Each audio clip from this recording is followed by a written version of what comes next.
Well, hello there, Battle Brothers, and welcome to yet another video, and welcome to yet another review video, and of course, we are reviewing yet another short story from the Horus Heresy series, the Age of Darkness short story collection. This time we are reviewing Little Horus by Dan Abnett. Now, that's something for me.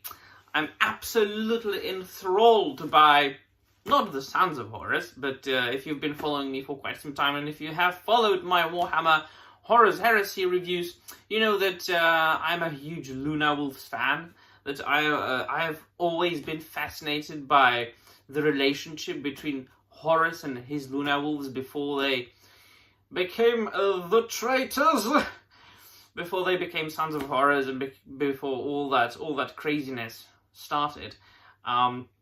And that I always said that like they are like the poster boys of like the relationship between their Primarchs and or between a Primarch and his Astartes, and it's really all about a brotherhood and comradeship, about loyalty and honor and bravery, and especially then if you focus on the Mournival, it was so nice, and the more it was heartbreaking to read in the initial Horus Heresy trilogy what happened and the impact that it had on many characters, especially then one of my very favorite characters. It's very unoriginal, yes, I know, Garvia Loken. There's going to be a lot of me covering Garvia Loken in the future. I don't want to spoil much, but we will get to that. But so this we are dealing with, of course, Little Horus Aximan.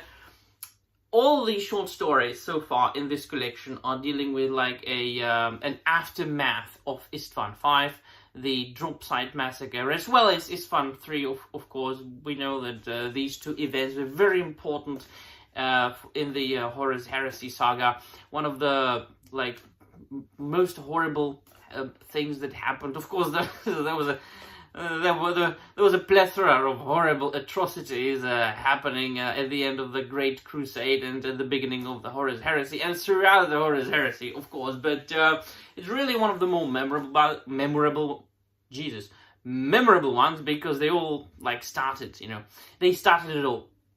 And so one of the aftermaths and the impact of those two events, Istvan III and Istvan V, was of course that Mournival suddenly found itself being cut in half. Mournival, of course, is like the closest circle to Horus, his four advisors that are there to bring like the balance and reason into Horus's decisions. And they all thought that after it's being reduced to its half, that would really be dissolved. But Little Horus Aximan doesn't want that. He wants to re-establish, he wants to renew the Mournival, and he speaks to Abaddon about it.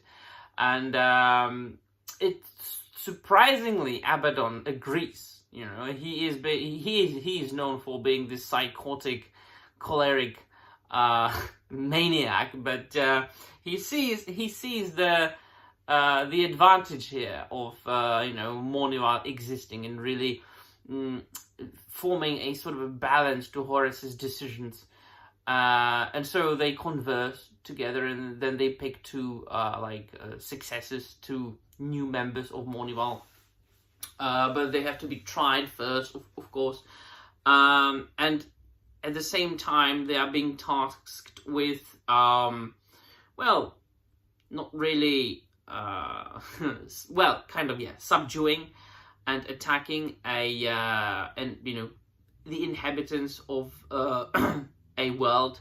They are called Dwell, and they are tasked with taking basically a sculpture, a building which is which serves both as a tomb and a storage of knowledge of that particular civilization, because they have developed this technology of entombing deceased and connecting their brains together into one huge network, computer, storing all the knowledge of their race. It's a very interesting and very clever concept there. So they want to take it and not Abaddon, Aximan, little Horus, along with one of the new aspirants for the Mournival. They lead the attack, and they encounter something that they didn't expect. They encounter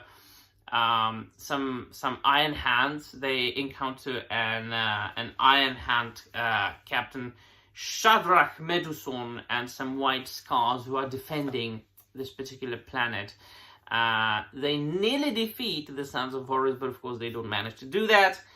And throughout all this, Horus, little Horus Aximant, is having dreams.